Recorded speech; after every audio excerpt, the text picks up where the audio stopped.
दोस्तों, अगर आपको ये वीडियो पसंद आया हो तो इस वीडियो को लाइक और हमारे चैनल को सब्सक्राइब ज़रूर कीजिएगा।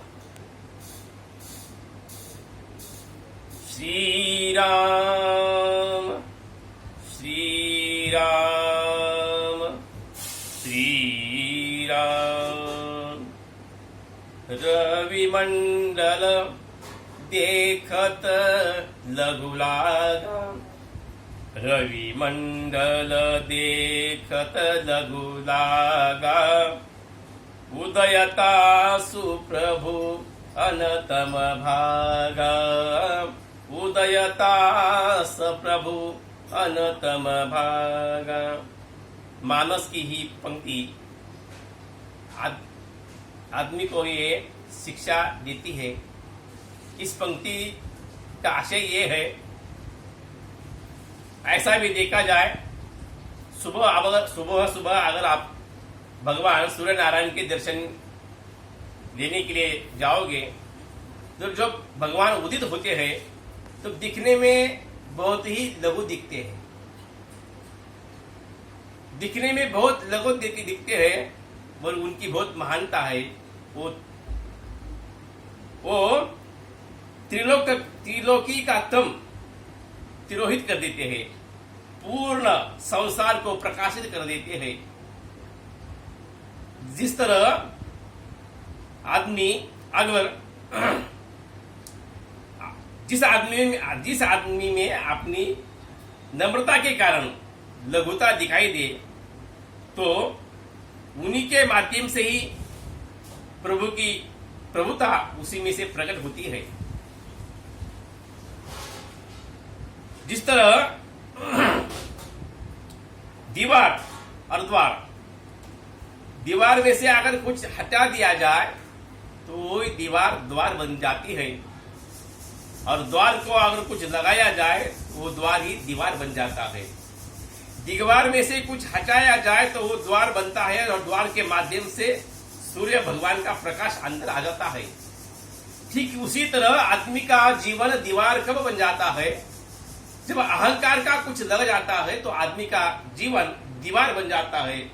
और अहंकार हटा जाए, आदमी का अहंकार अगर हट जाता है तो दीवार ही द्वार बन जाता है। और जब द्वार जीवन बन जाता है तब ज्ञान का प्रकाश उस दीवार के माध्यम से अंदर आ जाता है।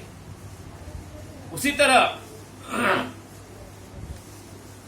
अगर ऐसा देखा जाए तो जुगनू भी चमकता है और बिजली भी चमकती है, मगर सूर्य भगवान और जुगनू और बिजली के चमक में फर्क है।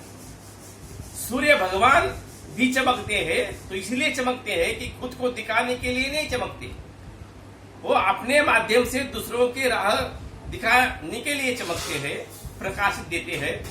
मगर जुगनू चमकता है, और जुगनू जब चमकता है तब निशी तम घन खद्योत विराजा। निशी यानी कि सूर्य नहीं है, रात्र है। तम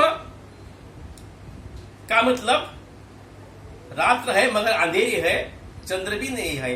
फिर तुम बोलोगे तारे होंगे, तो घन यानी इसका मतलब बादल छाए हुए हैं, हम तारे भी नहीं है। उस ऐसी रात जिसमें रात है, चंद्र नहीं है, चंद्र का भी प्रकाश नहीं है, सूर्य का भी प्रकाश नहीं है, और तारे भी नहीं चमकते, ऐसे घन कालों की रात में जुगनू चमकता है। अगर चमकता है तो भी जुगनू चमकता ही रहे, मगर वैसा नहीं, चमकता है। किसी ने पूछा, अगर तुम चमकते हो तो चमकते ही रहो ना। जुगनू बोला, वाह रे, ऐसा थोड़ी है। हमारा चमकना, अगर जुगनू चमका तो लोगों को राह दिखाई देगी, वो अपने मार्ग से आगे बढ़ेगा। जुगनू बोला, वाह रे वाह, हम दूसरों को राह दिखाने के लिए थोड़ी चमकते हैं। हम तो खुद इसलिए चमकते हैं कि कोई हमारे तरफ देखे कि कौन चमका। इसलिए वैसी बिजली भी चमकती है, इसलिए चमकती है कि किसको मार्ग दिखाने के लिए नहीं चमकती कि आदमी को लगे कौन चमका है और उसकी तरफ देखे, इसलिए बिजली भी चमकती है कि कोई अपने तरफ देखे कि कौन चमका, और जुगनू भी चमकता है इसलिए कि यानी जीव देखे कि कौन चमका। वो अपने आप प्रकाश, अपनी महानता दिखाने के लिए जुगनू और बिजली भी चमकती है। तो वैसा देखा जाए तो भगवान सूर्य भगवान की चमक जो है वो खुद को दिखाने के लिए नहीं है। वैसा देखा जाए तो भगवान सूर्य भगवान की तरफ ये इस चक्षु से देखा तो नहीं जाता, वो अपने तरफ ज्यादा देखने भी नहीं देते। वो इसलिए चमकते हैं, इसलिए वो प्रकाशमान है कि आदमी वो इतने प्रकाशमान होते हैं कि दूसरों को प्रकाशित करके अपने जीवन का मार्ग, अपना पर्व, अपने चमक से दूसरों का भला हो, दूसरों का मार्ग प्रकाशित हो, इसलिए वो चमकते हैं। वो खुद के लिए नहीं चमकते। जब आदमी छोटा बनता है तो ही वो महान कार्य कर सकता है। जिस तरह, इसलिए भगवान सूर्यदेव को हम भगवान कहते हैं।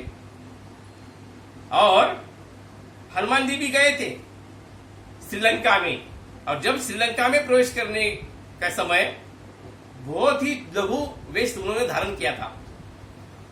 लंका में प्रवेश करने के वक्त हनुमान जी ने बहुत ही लघु रूप धारण किया और अंदर जाके बहुत बड़ा काम किया। बड़ों का बड़ेपन इसमें शामिल होता है, समाहित होता है कि जो छोटों का बड़ेपन का ख्याल रखे, छोटों के बड़ेपन के ही बड़ों की बड़ापन प्रकट होता है। इसलिए आजकल तो आपने देखा है, आदमी हनुमान जी तो छोटे बन के बड़ा काम किया, मगर आज का आदमी करता है छोटे काम और छोटे काम करके बड़ापन दिखाता है। छोटे काम करता है, बड़ा दिखाने की कोशिश करता है। इसीलिए इस पंक्ति जो है मानस की बहुत महत्वपूर्ण है। रवि मंडल देखत लघु लागा। तो सूर्य भगवान देखने में बहुत लघु है, पर वो काम दूसरों के लिए अपने को इतना शून्य होके, जो कोई भी आदमी अपने को शून्य होके जो दूसरों के लिए, दूसरों के जीवन के मार्ग के प्रशस्त करने के लिए जो अपना जीवन व्यतीत करता है, वही हमारे धर्म में, हमारे मानवता के धर्म में वही वो महान हो जाता है। वो महान हो जाता है, वही आदमी महानता को पहुंच जाता है। जय श्री राम।